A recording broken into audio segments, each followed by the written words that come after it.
Role? મારું નામ લાલજીભાઈ બાબુભાઈ સોલંકી, આણંદપર ગ્રામ પંચાયત સરપંચ.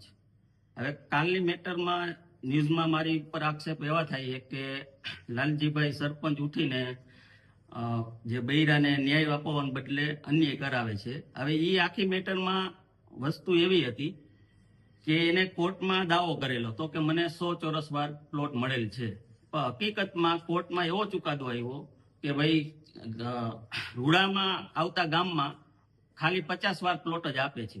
અને હકીકતમાં ટીડીઓ સાહેબે કોર્ટમાં એવો જવાબ આપેલ છે કે જે ઈ બેંક પાસે સનદ છે, ઈ સનદ આખી ઊભી કરેલી છે, ઓરિજિનલ સનદ નથી. જે સનદમાં પ્લોટ નંબર બતાવેલા છે એ પ્લોટ નંબર પણ જે પ્રિન્ટ પાસ થયેલ છે એમાં બતાતા નથી, પ્લોટ નંબર જણાવેલ આવેલ નથી. એવો ટીડીઓ સાહેબે કોર્ટમાં એમનો જવાબ રજૂ કરેલ છે. એટલે એ આખું પ્રકરણ જે એમ કે મને 100 વાર મળ્યું છે, હકીકતમાં 100 વાર તો ઠીક, પણ એને હકીકતમાં જે એની પાસે 50 વાર છે એ 50 વાર પણ એને મળેલું નથી.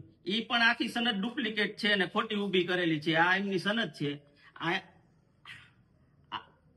આ સનદમાં અહીંયા સનદ રજીસ્ટ્રેશન નંબર આવવો જોઈએ, તે નંબર નથી. આ ઓરિજિનલ સનદ છે. આ સનદની અંદર ક્રમ નંબર લખેલો છે. ત્યાર પછી આપણે તાલુકા પંચાયત અધિકારીનો જે હુકમ થયેલો હોય લેન્ડ કમિટીમાં, એ હુકમ નંબર આની અંદર લખેલો હોવો જોઈએ. આની પાસે જે સનદ છે એની અંદર એ હુકમ નંબર નથી. ત્યાર પછી જે તાલુકામાંથી ઓરિજિનલ સનદ આવી છે જે બને છે એની અંદર કોમ્પ્યુટરાઇઝ આખો પ્લોટ નંબર અને નકશો ને ચતુર્દિશા બતાવવામાં આવે છે. આમની અંદર ખાલી બોલપેનથી લખી અને ચતુર્દિશા અને પ્લોટ નંબર બતાવેલો છે. ત્યાર પછી બીજો એક આ ટીડીઓ સાહેબનો જે કમિટીમાં હુકમ થાય જેને પ્લોટ મળવા પાત્ર છે, એમની અંદર આ 5/7/16 તારીખે ટીડીઓ સાહેબે હુકમ કરેલો એવો એ બેન રજૂ કરે છે. હવે એની અંદર ટીડીઓ સાહેબની આ સાઇન છે, ઈ સહી અલગ છે.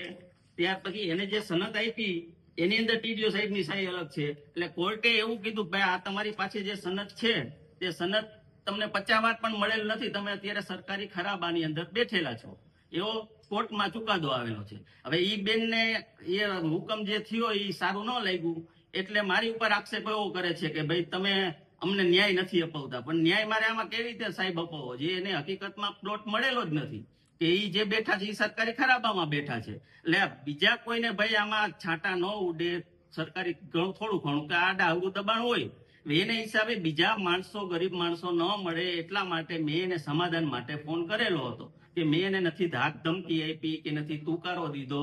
મેં ખાલી એને એટલું કીધું બેન તમારું આ જે છે એ તમે જો કાયદાકીય રીતે લડવા જશો તો આય પણ પડી જશે, એના કરતા તમે બેટર છે સમાધાન આ ભાઈ હારે કરી લ્યો, જગદીશભાઈ પીઠવારે. જગદીશભાઈ પીઠવાનો જે એની બાજુમાં જ પ્લોટ આવે એ પણ એ રીતે જ છે, ડુપ્લિકેટ સનદ છે, નથી એમાં સહી સિક્કા કે નથી તાલુકાની સ્ટેમ્પ મારેલો. હવે કઈ રીતે ગ્રામ પંચાયત આમાં આગળ પગલા લેશે? ગ્રામ પંચાયત આગળમાં આપણે સરકારને અનુરોધ એ છે કે ભાઈ આ જે છે કાંડ, આની પાસે ડુપ્લિકેટ આ સનદ ક્યાંથી આવી તેનો તપાસ કરાવે.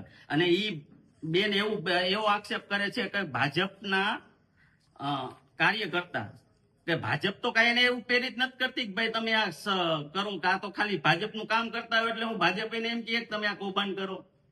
ભાજપનું ખોટું આક્ષેપ કરે ભાજપ ઉપર પણ કે ભાજપના કાર્યકર્તા આવું કૌભાંડ કર્યું એમ.